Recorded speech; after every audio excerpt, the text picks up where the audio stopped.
Hello everyone, myself Ashwini Khalkar, Assistant Professor from Department of Chemistry, Ketecham College, Nasik.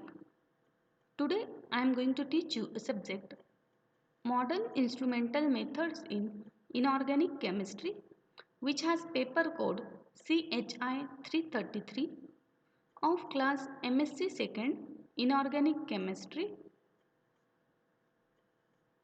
The chapter name is Imaging Techniques from section 2nd Imaging and Analytical Techniques. In this chapter there are 5 topics. First one is SAME, second one is TEM, third one is XPS, fourth one is STEM and fifth one is UV. Now we start with our first topic, that is scanning electron microscopy. So content of our first chapter is electron microscopy, scanning electron microscopy. The content of scanning electron microscopy is principle, construction, working, advantages, disadvantages and its applications. So our first point is electron microscopy. Before starting SIM, we must know what is electron microscopy, because SIM and TEM means scanning electron microscopy and transmission electron microscopy are the types of electron microscopy. That's why we first see what is electron microscopy. Electron microscopy is similar to the optical microscopy. In optical microscopy, electromagnetic waves of appropriate wavelength scattered from the specimen and are collected using a system focusing lenses. In electron microscopy, electrons are used in place of electromagnetic radiation and electrostatic or magnetic lenses are used instead of glass lenses. This is the main difference between optical microscopy and electron microscopy. Okay. Advantages of using electron is that their wavelength can be tuned to a very small value just by changing their energies so that resolution can be increased. Means here when we use electron, the wavelength is very small, that's why resolution is high, and in optical microscopy the wavelength is high, that's why resolution is decreases. This is the advantages by using electron microscopy. There are two types of electron microscopy. First one is scanning electron microscopy and second one is transmission electron microscopy. So let's talk about scanning electron microscopy in detail. Scanning electron microscopy. First, we see here the principle of scanning electron microscopy. The basic principle is that the beam of electrons is generated by suitable sources, typically a tungsten filament or field emission gun. Okay. The electron beam is accelerated through a high voltage and pass through a system aperture and electromagnetic lenses to produce a thin beam of electrons. Then the beam scans the surface of specimen and the electrons are emitted from specimen by the action of scanning beam and are collected by using suitably positioned detector. Again we see the principle of scanning electron microscopy with the help of diagram. See here, at the beginning there is a one electron beam or electron gun, and that gun firing electron that are attracted toward anode. Anode is positively charged and electron are negatively charged. That's why that electron are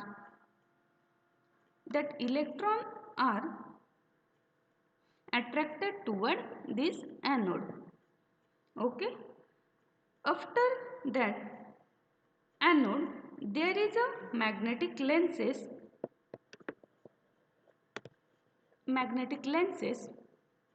which is act as a condenser. The role of these magnetic lenses is to focus a beam in straight line. The use of these magnetic lenses is that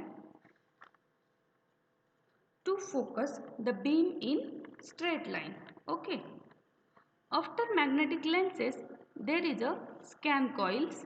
The role of this scan coil is to is for scanning to TV. After scanning coil there is a detector, and when condensing is done the electron are come toward specimen and some electron are scattered toward secondary electron detector and some are scattered toward backscattered electron detector.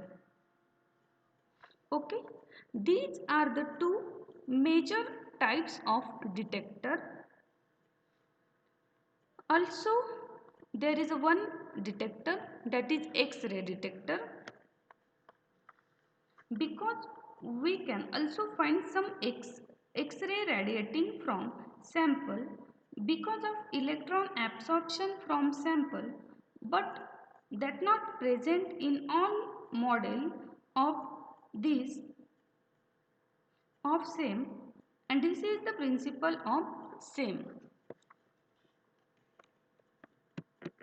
Okay, now move toward construction of scanning electron microscopy. Okay, the basic components are as following. First is electron gun, second one is condenser lenses, next one objective aperture, chamber, scan coils, detectors, computer hardware and software. A typical sketch of same. See here, we already discussed a principle. Here a typical sketch of same. Okay, this is electron gun, condenser lenses, scanning generator, scanning coil. CIT means what? Computer hardware or software, and here is specimen. This is a typical sketch of same. Now we first see construction. First component is electron gun. Electron guns are typically one of two types. First is thermionic guns and second one is field emission guns. First, thermionic guns. Thermionic guns, which are the most common type, apply thermal energy to a filament to coax electron away from the gun and toward the specimen under the examination. Usually made up of tungsten, which has high melting point. Next one is field emission gun. create a strong electric field to pull electrons away from the atom they are associated with. Electron guns are located either at the very top or at the very bottom of an same and fire a beam of electron at the object under examination. These These two, thermionic guns and field emission gun, are the types of electron gun. Now second component is condenser lenses. Placing this below to electron gun enable you to adjust the diameter of electron beam. A fine electron probe is also called as beam, is required for scanning electron microscopy. The condenser lens focus and control the electron beam, ensuring that the electron end up precisely where they need to go. Now next component is objective aperture. The objective aperture arm fit above the objective lens in the same. It is a metal rod that holds a thin plate of metal containing 4 holes. By moving the arm in and out, different size hole can put into the beam path. An aperture holder, this arm holds a thin metal strip with different size holes that line up with a large holes. The metal strip is also called as aperture strip. Next component is chamber. The sample chamber of SEM is where researchers place a specimen that they are going to examine. Because the specimen must kept extremely still for the microscope to produce clear image. This is the main use of chamber, and the sample chamber must be very sturdy and insulated from vibration. In fact, SEMs are so sensitive to vibration that they are often installed on ground floor of building. They also manipulate the specimen, placing it at different angles and moving it so that researchers don't have to constantly remount the object to take different image. Next component is detector. There are various types of detector in SEM. These devices detect the various ways that the electron beam interact with sample object. For instance, Everhorn-Thornley detector registers secondary electrons which are electron dislodged from outer surface of specimen. These detectors are capable of producing the most detailed image of object surface. Other detectors such as we already see which one, that are backscattered electron detector and X-ray detector, can tell researchers about composition of substances. Next component is vacuum chamber. SEMs require a vacuum to operate. Without a vacuum, the electron beam generated by the electron gun would encounter constant interference from air particles in the atmosphere.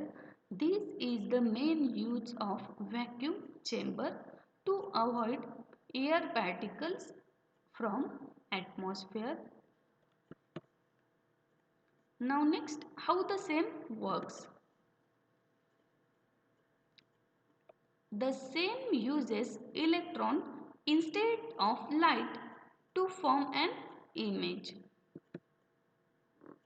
A beam of electrons is produced at the microscopy by hitting a metallic filament.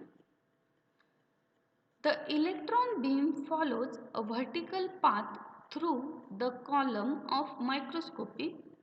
It makes its way through electromagnetic lenses which is focus and direct the beam down toward the sample. Once it hits the sample, other electrons, backscattered or secondary, are ejected from the sample, and then the detectors collect the secondary or backscattered electron and convert them to signal that is sent to viewing screen similar to the one in an ordinary television producing an image. Okay. Now next one is characteristic information of same. First term is topography. We all must be know what is topography. This is a characteristic information. This give characteristic information of same. Let us see topography. The shape features of an object or how it looks, its texture, direct relationship between these features and materials properties. Next term is morphology. The shape and size of the particles make up the object. Direct relationship between these structures and materials properties. Means morphology means what? It gives idea about shape and size of particles making up the object. And direct relationship between the structure and materials properties. Composition.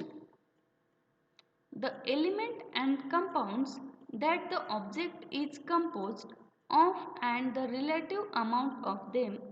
Direct relationship between composition and materials properties. Next one, crystallographic information. How the atoms are arranged in the object. Direct relationship between this arrangement and materials properties. Crystallographic information means what? How atoms are arranged.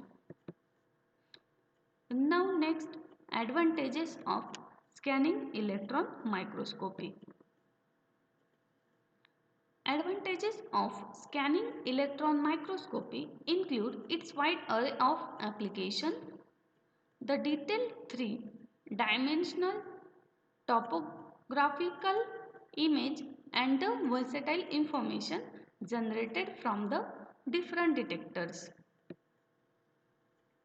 SIMs are also easy to operate with the proper training and advance in computer technology and associated software make operation user friendly. Although all samples must be prepared before placed in the vacuum chamber. Most SIMs sample required minimum preparation actions. Next one, disadvantages of SIM. First one is the disadvantages of scanning electron microscopy start with the size and the cost. SIMs are expensive, large and must be housed in an area free of any possible electrical, magnetic or vibrational interference. Maintenance involves keeping the steady voltage, current to electromagnetic coil and circulation of cool water. Next one, SIMs are limited to solid inorganic samples small enough to fit inside the vacuum chamber that can handle moderate vacuum pressure. Next point is application of SIM. Use of application. For investigation of various structure, 3D tissue imaging, insect Spore, other microorganism or cellular component visualized. Geologists often use SEM to learn more about crystalline structure. Industries including microelectronic, medical device, food processing all use SEM as a way to examine the surface composition of component and products. Okay. So today's our assignment. First question is that what is scanning electron microscopy? Second question, give application of scanning electron microscopy. Next one, write a note on instrumentation and working of SEM. Next one, give advantages of SEM. Give disadvantages of SEM. Explain in detail scanning electron microscopy. This is our today's assignment. Okay. Thank you.